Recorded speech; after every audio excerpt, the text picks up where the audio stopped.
মুখোমুখি ফাইটে জড়িয়েছেন red cliff versus raise. মুখোমুখি ফাইটে একের পর এক শট, একের পর এক ফায়ার পাওয়ার, একের পর এক ট্রেবল গুলো ফ্রিজ করে দিয়েছেন, ফাহিমকে নাও দিয়েছেন।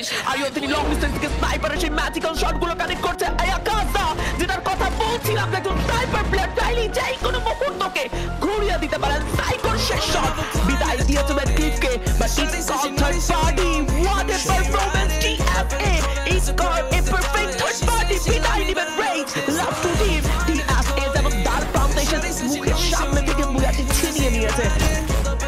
Raid, such a bad blood, brothers, but TFA with a 3-man power able to beat Zander against the XP player. He held a 9 elimination point. They're gonna be that. Everybody shot first and last to shot. Don't try, be that. And it's the booyah moment from the side of Team TFA. What a booyah! What a talented booyah! Congratulations, TFA. It's a very talented player because I know এই ম্যাচটিতে পুরো ভিন্ন কিছু হওয়ার কথা ছিল, but it's also no like last মুহূর্তে গিয়ে যেরকম সিনারিও ঘটে 100% মিডল পয়েন্ট ক্যাপচার করে 8 পয়েন্টে খেলছেন না তারা। সামনে একটি প্লেয়ার ভালো একটি শট দিয়েছেন, প্লেয়ারের উপরে আবারও প্রেসার সাতুকি, তবে এবার ক্ষিপ্ত তিনি ছেড়ে কথা বলতে চায় না। রেড প্রিভিয়াস ম্যাচেও ভালো ফাইট এঙ্গেজ করেছে, এবার প্লেড অ্যান্ড ফ্লিকারের উপরে একটা ভালো ট্রেবল টাচ করতে চাচ্ছেন সাতুকি, বাট আবার কেন যেন এবার টিম ওয়ার্কে সেই পরিমাণ অ্যাগ্রেসিভনেস দেখতে পাচ্ছি না রেডের কাছ থেকে। Already poison, already no ball and each and everything সবকিছুই থ্রো চলছে রেড হক্সের কাছ থেকে, বাট লোয়ার গ্রাউন্ডে নেমে এসেই মনে হয় সাতুকি তার কাজটা করেছেন। তার লোয়ার গ্রাউন্ডে নেমে আসাটা কি তাদের উচিত হয়নি? ব্লেড অলরেডি হামিমের উপর প্রেসার তৈরি করেছেন। ব্লেড এবার নতুন গল্পে আরো একবার প্রেসার তৈরি হবে, এবার একটা বিগ জাম্প দিয়েছেন। নো ফাইভ এটাই সুযোগ ছিল।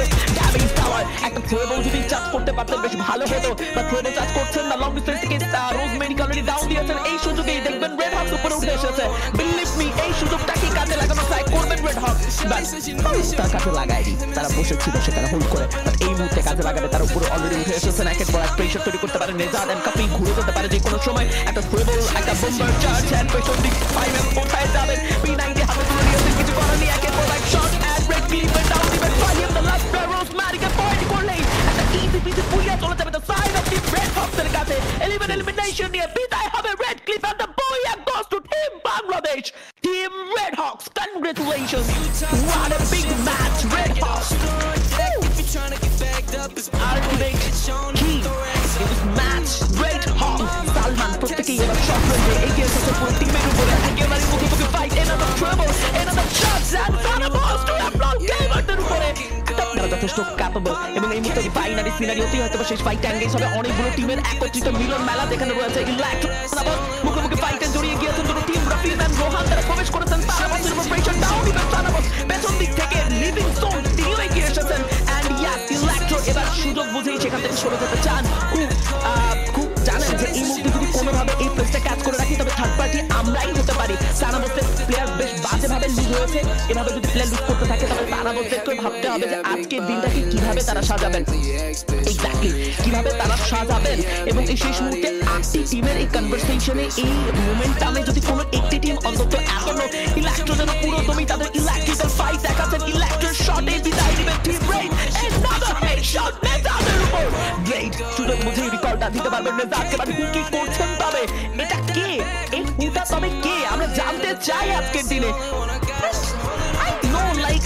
যদি এই মুহূর্তে কোনোভাবে নিজের জায়গা থেকে আরো খানিকটা কনফার্মেশন, আরো খানিকটা কনফিডেন্ট লক্ষ্য করতে পারে, শো করতে পারে, তবে রেড হক্সের জন্য এটা একটা কাল মুহূর্ত এবং এই কাল মুহূর্তটাকে রিকভার করতে হবে ইলেকট্রোকে ডমিনেট করে। তো রেড হক্স ভার্সেস ইলেকট্রো যদি ফাইট এঙ্গেজ হয়, কি মনে হয় কোন টিম ডমিনেট করবেন? অলরেডি তারা ফাইটে জড়িয়েছেন, একটি জাম্প শট বইয়ের উপরে এসপি লুজ করেছেন খানিকটা। বাকি প্লেয়াররা সাপোর্ট দিতে এসেছেন, it's true, but red Hawks তারা সেইভাবে অ্যাগ্রেসিভ পারফরমেন্স দেখাচ্ছেন না। তারা লং ডিস্টেন্স থেকে খানিকটা সেলফ থেকেই খেলা ট্রাই করছেন। এইচপির একেবারে কাছাকাছি গিয়ে বেঁচে গিয়েছেন, বাট সেখানে রেজাদের উপর প্রেসার অ্যাক্সেলারেটিভ ফোর্স থেকে drive out in Haptex having enough steam and প্রথমত ইলেকট্রোকে এবার বুঝে শুনে স্টেপগুলো নিতে হবে। তাদের দিকে লক্ষ্য করে আছে বেশ কিছু অডিয়েন্স, তাদের দিকে তাকিয়ে আছে, ফাইটে জড়িয়েছেন আরো একবার। এরকম একটা ইনিশিয়াল পয়েন্ট, একটা ডেঞ্জারাস মোমেন্ট এসে তারা ফাইটে জড়িয়েছেন। রেড ক্লিফ ভার্সেস ইলেকট্রো সুযোগ নিতে কেন সুযোগ নিতে চাইবেন না টিম রেড হক্স? টিম অ্যাকোনাইটের বিদায় 5-এ হলেও এখন পর্যন্ত টেবিলের টপ 3টি টিম যুক্ত আছে। Red hawks, electro and red cliff. Red cliff and ইলেকট্রোর এই ফাইটটা দেখে কেন যেন মনে হচ্ছে একটি নয় দুটো টিমেরই কপাল পুড়তে পারে, কারণ রেড হক্স সেখানে অনেকটাই সার্ভাইভিং সিনারিওতে আছে স্টিল এসেছে। এবং at last কাপি ফিকারের উপর pressure and Red Hawks I guess খুবই তার প্রান্তে আছে।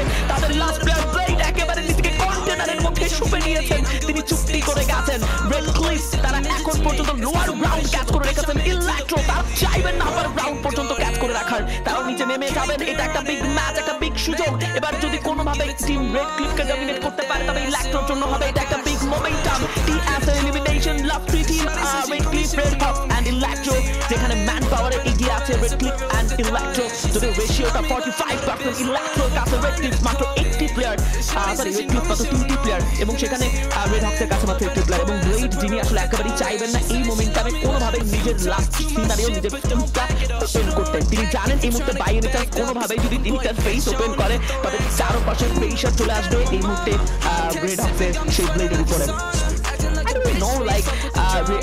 তিনি জানেন যে কতটা সার্ভাইভিং সিনারিওতে কতটা সার্ভাইভ করে খেলতে হবে।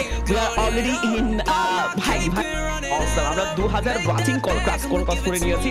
এবং সত্য কথা বলতে রেড হকসের এই খানিকটা নিজেদেরকে তারা দোষারোপ করতেই পারে।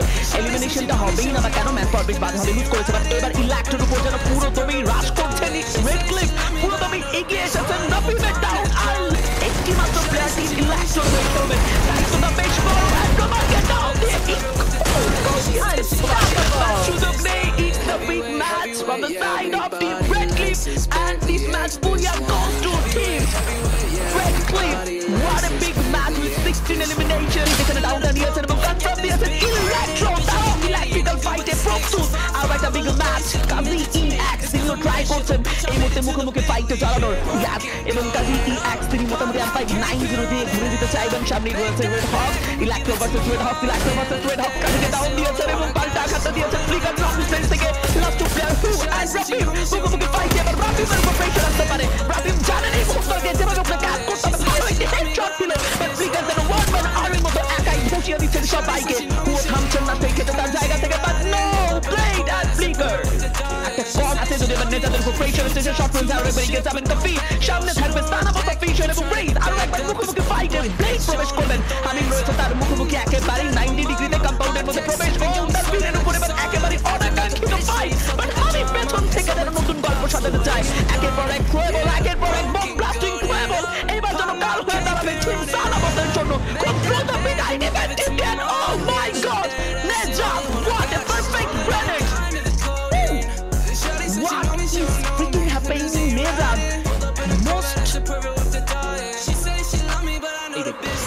একদম চলে শেষ মুহূর্তের ফাইট। রেড হক এখন লোয়ার গ্রাউন্ডে বসে থাকলেও উপরে বসে থাকা অ্যাক্সেলারেটিং মুহূর্তে বের হতে চায় না, বাট প্রবেশ করবেন প্লেব্লাউ গেমার মুখোমুখি ফাইটে। আরো একবার ছাপিয়ে পড়বেন গুন্ডা 11 নাফিস 52 এর উপরে, এবং ডাউন দেওয়ার ঠিক আগে মুহূর্তে তিনি বেঁচে ফিরেছেন একেবারে সারপ্রাইজিংলি। এবার সেকেন্ড ফ্লোর দিয়ে তবে কি অ্যাক্সেলারেটের সাথে ফাইটটা এঙ্গেজ করবেন কিনা, এবং রেড হক তবে সেখানে সুযোগের সন্ধানী হতে পারে, তারা চাইলে অপেক্ষা করতে পারে। যদিও কাফির শট সালমানের উপরে, এবং Salman back to back confirm হয়ে যাবে last player from the side of yes the team gamer and জিকেট অ্যাক্সেলারেট। তাদের কাছে স্টিল 4টি প্লেয়ার রয়েছে, তারা আপার গ্রাউন্ড ক্যাচ করে সার্ভাইভ করতে যাচ্ছিল, বাট রেড হকসের এত সহজে ছেড়ে দেওয়ার পাত্র একেবারেই নয়। এই মুহূর্তে যদি ফাইট হয়, লড়াই হবে, তবে সেখানে তাদের সবথেকে বড় প্রতিদ্বন্দ্বীগুলোর দিকে আগে তাকাতে চাইবেন। যদিও চমৎকার কিছু শট আরো একবার নেজামের পক্ষ থেকে, and to Flor Gamer just to wipe out, and last 3 team red hawks, team Aconite and XLR84। জানেন কি মনে হয়, ইভেন্ট RSK আর XLR80 স্পোর্টস নাকি Aconite শেষ মুহূর্তের সুযোগ সন্ধানী এই বুয়া টিম? কেন যেন মনে হচ্ছে যে দেখো Aconite ফাইট অলরেডি স্টার্ট হয়ে গেছে। ফ্লিকার ড্যামেজ করবেন, নক করেছিলেন প্লেয়ার, তবে ফ্লিকারকেও কিন্তু পাল্টা একটা আক্রমণ করা হতে পারে এই জায়গায়। বলতে সেই আক্রমণটাই হলো, এবং সেই সঙ্গে XLR8 স্পোর্টস যথেষ্ট কাজের কাজ করে দিয়েছে, বাট Aconite কিন্তু এবার টেকনিক্যালি পুরো ম্যাচের কন্ট্রোলটা নিতে সক্ষম হবেন, কারণ তাদের কাছে ম্যান অ্যাডভান্টেজ রয়েছে, জোন সার্কেলের ভালো একটা পজিশনের কন্ট্রোল রয়েছে। তাদের উপর যদি বেশ কিছু এফজিএল বা থ্রো ম্যাটেরিয়াল চার্জ না হয়, তবে তারা কিন্তু এই ম্যাচটা খুব ইজিলি কন্ট্রোলে নিতে পারবে। বলতে না বলতে ফ্লিকার আর একটা নক নিতে পারলেও শেষ ম্যাচ রেড হকের কাছে পরাস্ত। বাট আমি চাই শেষ মুহূর্তটা তোমার কাছ থেকেই চলেছি। Wow, exactly, but Aconite and XLR80 sports মুখোমুখি ফাইট। এবার সুযোগটা তো আছে অবশ্যই দুটো টিমের কাছে, বাট একের পর এক প্রবলগুলো যেন এবার কাল হয়ে দাঁড়াচ্ছে সামনে টিম XLR80 জন্য।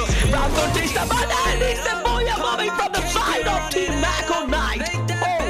জয় ভাই যেন একেবারে আশীর্বাদ স্বরূপ ভাবে প্রবেশ করলো, এবং Aconite নিজেদের লাইফে অন্তত